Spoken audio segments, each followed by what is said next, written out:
आज के इस वीडियो में हम ऑनलाइन गेमिंग की दुनिया के बारे में समझेंगे। ये सारे online gaming application freemium model पे वर्क करते हैं। फ्रीमियम वर्ड दो वर्ड का कॉम्बिनेशन है, एक फ्री, दूसरा प्रीमियम।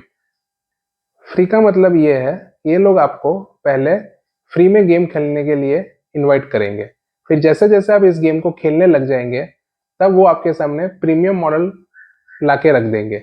प्रीमियम मॉडल में आपको कुछ पैसे डिपॉजिट करने होंगे और अगर आप उस गेम को जीत लेते हैं तो आपको कैश प्राइस दिया जाएगा। ये गेम दो तरीके से खेले जाते हैं, एक आप किसी एक व्यक्ति के साथ खेल सकते हो, दूसरा आप टूर्नामेंट में खेल सकते हो। टूर्नामेंट में कैश प्राइस ज्यादा होता है। तो हम ये समझते हैं कि किस तरीके से वो लोग आपको उनके प्लेटफॉर्म पे अट्रैक्ट करते हैं। लेकिन इस फ्रीमियम मॉडल को एग्जीक्यूट करने के लिए उनको आप लोगों को उनके प्लेटफॉर्म पे बुलाना पड़ेगा। तो किसी भी चीज को प्रमोट करने के लिए सबसे बेस्ट तरीका एक ही है, मार्केटिंग। तो अब हम समझते हैं मार्केटिंग का माया जाल। मार्केटिंग की इस दुनिया में सेलिब्रिटीज को ब्रांड एम्बेसडर कहा जाता है। तो इनका पहला तरीका ये है कि वो फ्रीक्वेंटली बार बार अपने ब्रांड एम्बेसडर को चेंज करते रहेंगे। फॉर एग्जाम्पल, उन्होंने किसी एक सेलिब्रिटी को हायर किया तो जितने भी लोग उस सेलिब्रिटी को पसंद करते होंगे उनमें से कुछ लोग उनके प्लेटफॉर्म पर रजिस्टर कर देंगे। फिर कुछ समय बाद वो दूसरे किसी सेलिब्रिटीज को लेके आएंगे, तो अब वो लोग जो ये दूसरे वाले सेलिब्रिटी को पसंद करते हैं उनमें से कुछ लोग उनके प्लेटफॉर्म पे रजिस्टर करेंगे। तो इससे क्या होगा, इनके प्लेटफॉर्म पे एंगेजमेंट बढ़ते जाएंगे, लोग बढ़ते जाएंगे, वो लोग सेलिब्रिटीज को बार बार चेंज करते रहेंगे जिसकी वजह से लोग बढ़ते जाएंगे। सेलिब्रिटीज में भी ये लोग रीजन के हिसाब से अलग अलग सेलिब्रिटी को लेके आएंगे। फॉर एग्जाम्पल, साउथ में कोई एक सेलिब्रिटी पॉपुलर है तो साउथ के लिए उस सेलिब्रिटी को हायर करेंगे कि तो साउथ के लिए अलग, नॉर्थ के लिए अलग, ईस्ट के लिए, वेस्ट के लिए, ऐसे रीजन वाइज वो लोग अलग अलग सेलिब्रिटीज को लेके आएंगे। मार्केटिंग का दूसरा तरीका है जियो टारगेटिंग। अब ये जियो टारगेटिंग क्या होता है? जियो टारगेटिंग में ये होता है कि आप जिस लोकेशन से इस एडवर्टीजमेंट को देख रहे हैं तो वो लोग आपके उस लोकेशन को ट्रेस करेंगे और उसके हिसाब से उस रीजन में जो लोकल लैंग्वेज होगी उस लैंग्वेज में आपको वो एडवर्टीजमेंट दिखाया जाएगा।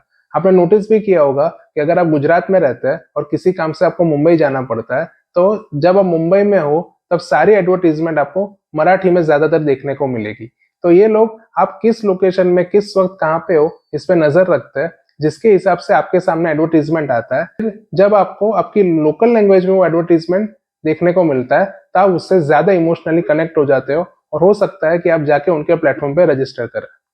अब आपने इनके प्लेटफॉर्म पे रजिस्टर भी कर लिया और आपने गेम खेलना शुरू भी कर दिया, लेकिन आप गेम खेलना बंद ना करें इस बात का भी ये लोग ध्यान रखते हैं।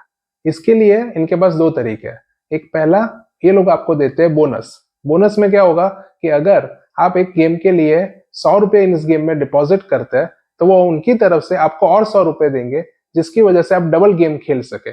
तो डबल गेम खेलने के लालच में आप ज्यादा गेम उनके प्लेटफॉर्म पे खेलेंगे।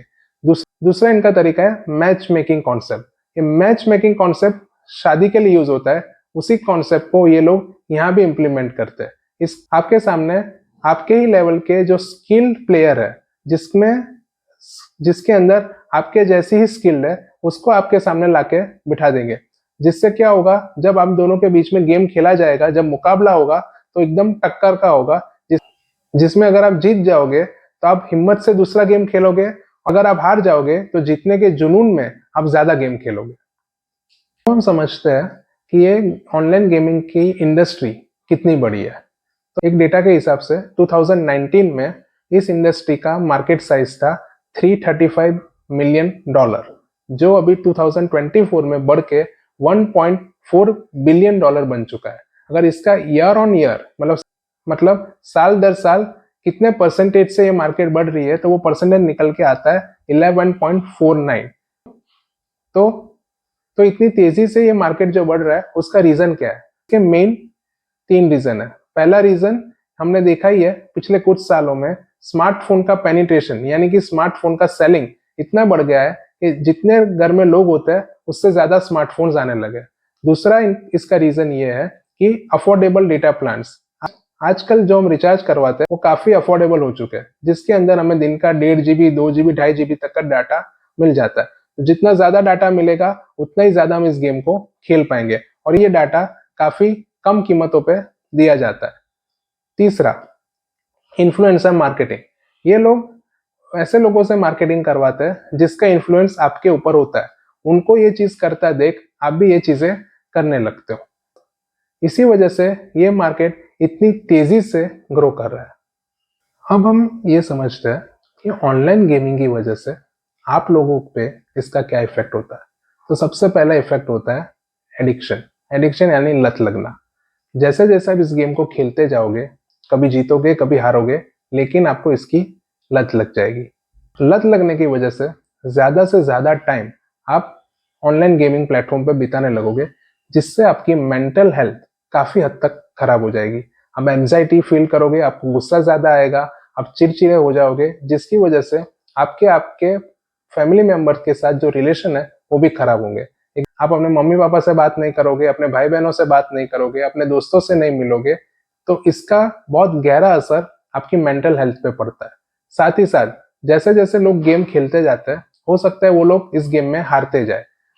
अब हारने की वजह से क्या होगा, वो लोग इस गेम को ज्यादा खेल के ज्यादा पैसे जीतना चाहेंगे, जिसके लिए वो लोग पैसे उधार लेना स्टार्ट करेंगे। अपने दोस्तों से ले लेंगे, अपने घर से ले लेंगे, और आजकल इतनी सारी मार्केट में ऐप आ गई है जिसपे इंस्टेंट लोन आपको मिलता है, उसमें से ये लोग पैसा ले लेते हैं और गेम खेलना जारी रखते हैं। और धीरे धीरे कैसा टाइम आता है, ये लोग सारे पैसे गवा देते हैं और कर्ज के नीचे दब जाते हैं।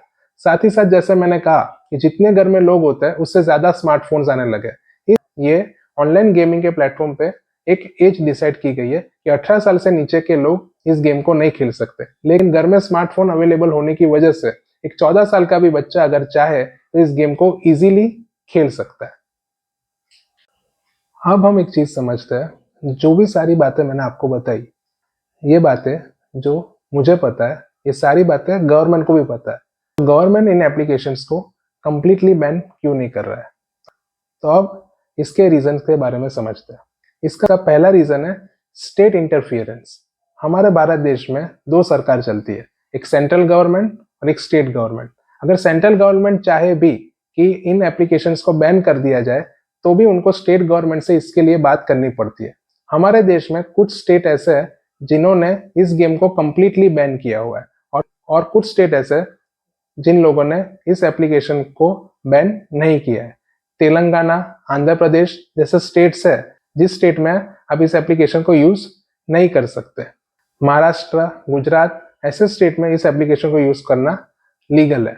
अब हम उस स्टेट की भी बात कर लेते हैं जिसमें ये बैन है। अगर क्या जिस स्टेट में ये एप्लीकेशन बैन है उस स्टेट में इस गेम को खेला ही नहीं जा सकता, तो आप ये कहोगे कि एप्लीकेशन तो प्ले स्टोर पे अवेलेबल होता है, तो किसी को तो उसको तो कोई भी डाउनलोड कर सकता है। तो आपकी बात सही है कि उसको डाउनलोड कोई भी कर सकता है, लेकिन जब आप आंध्र प्रदेश में हो और आंध्र प्रदेश में अगर ये एप्लीकेशन बैन है, तो वहां पे जब आप इस एप्लीकेशन को डाउनलोड करोगे तो वो एप्लीकेशन आपको ये गेम को यूज करने नहीं देगा। कैसे मुमकिन है? तो उसके लिए वो लोग आप लोगों का लोकेशन ट्रेस करते हैं। अगर आप ऐसे स्टेट में बैठ के इस गेम को खेलना चाह रहे हैं जहाँ पे ये एप्लीकेशन बैन है, तो वो एप्लीकेशन आप एक्सेस नहीं कर पाओगे। लेकिन खेलने वाले किसी भी तरीके से खेल के रहते हैं, तो उसके लिए भी उन्होंने एक अपना ऑप्शन बना रखा है जिसको कहते हैं वीपीएन, वर्चुअल प्राइवेट नेटवर्क। इस वर्चुअल प्राइवेट नेटवर्क को कैसे ऑन करते हैं, इसके लिए ढेर सारे वीडियो यूट्यूब पे अवेलेबल है। लोग इस वीडियो को देखते हैं, अपना वर्चुअल प्राइवेट नेटवर्क जनरेट करते हैं, फिर जिस स्टेट में ये एप्लीकेशन बैन है, लेकिन फिर भी उसी स्टेट में बैठ के वो लोग इस एप्लीकेशन को आराम से डाउनलोड भी करते हैं और उसको यूज भी करते हैं, लेकिन ये करना इलीगल है। तो स्टेट गवर्नमेंट के इंटरफेरेंस की वजह से इसको कंप्लीटली बैन करना सेंट्रल गवर्नमेंट के लिए पॉसिबल नहीं है। और दूसरा रेवेन्यू। गवर्नमेंट को इस ऑनलाइन गेमिंग के प्लेटफॉर्म की वजह से ढेर सारा रेवेन्यू मिलता है टैक्स के रूप में, इनकम टैक्स में भी और जीएसटी में भी। थोड़े टाइम पहले हमारे फाइनेंस मिनिस्टर ने इस गेमिंग प्लेटफॉर्म पे 28% जीएसटी चार्ज करना शुरू कर दिया है। तो गवर्नमेंट इस एप्लीकेशन की वजह से बहुत सारा रेवेन्यू जनरेट करती है। तो इन दो कारणों की वजह से एप्लीकेशंस को कंप्लीटली बैन करना पॉसिबल नहीं है। अब एक इंपॉर्टेंट क्वेश्चन, लोग इस चीज से बचने के लिए क्या करें? मैंने ये वीडियो सब लोगों के लिए बनाया है, लेकिन खास करके उन टीनेजर्स के लिए जो इस गेम के पीछे दीवाने हो चुके हैं, जिन एज अ पेरेंट्स आप इसको रोकने के लिए उनसे मोबाइल छीन नहीं सकते। अगर आप ऐसा करेंगे तो उसके बहुत सारे दूसरे इफेक्ट उन पे पड़ेंगे, और आज की डेट में मोबाइल एक ज़रूरत बन चुका है। तो मोबाइल तो आपको देना ही है, और अगर आपने मोबाइल दे दिया तो फिर अपने बच्चों को इससे बचाना बहुत मुश्किल होगा। तो अपने बच्चों को अगर आप इससे बचाना चाहते हैं तो उसका एक ही तरीका है, कम्युनिकेशन। आपको अपने बच्चों से ऑनलाइन गेमिंग की इस दुनिया के बारे में बात करनी होगी। जब जब आप उनसे बात करोगे, उनको समझाओगे, तो ही पॉसिबल है कि आप उनको इन चीज़ों से बचा सकते हैं। और मैं दावा करता हूँ, अगर आप उनसे प्यार से बात करोगे, उनको प्यार से समझाओगे चीज़ों, तो डेफिनेटली वो लोग इन चीज़ों से दूर रहेंगे। और साथ ही साथ जो उनके दोस्त है, जो इस गेम में इन्वॉल्व है, उनको भी वो लोग समझाएंगे कि इससे हमें दूर रहना चाहिए। और साथ ही साथ वो लोग जो जॉब कर रहे हैं, बिजनेस कर रहे हैं और इस गेम को यूज करके पैसा कमाना चाहते हैं, उनके लिए एक ही मैसेज है कि पैसा कमाने के लिए शॉर्टकट मत लीजिए। स्टार्टिंग में आपको ऐसा लग सकता है कि आपको अच्छा पैसा मिल रहा है, लेकिन इसका एंड आपको बहुत तकलीफ में डाल के रहेगा। अगर आपको मेरा वीडियो पसंद आया हो तो इसे लाइक करें, शेयर करें, कमेंट करें और मेरे चैनल को सब्सक्राइब करें।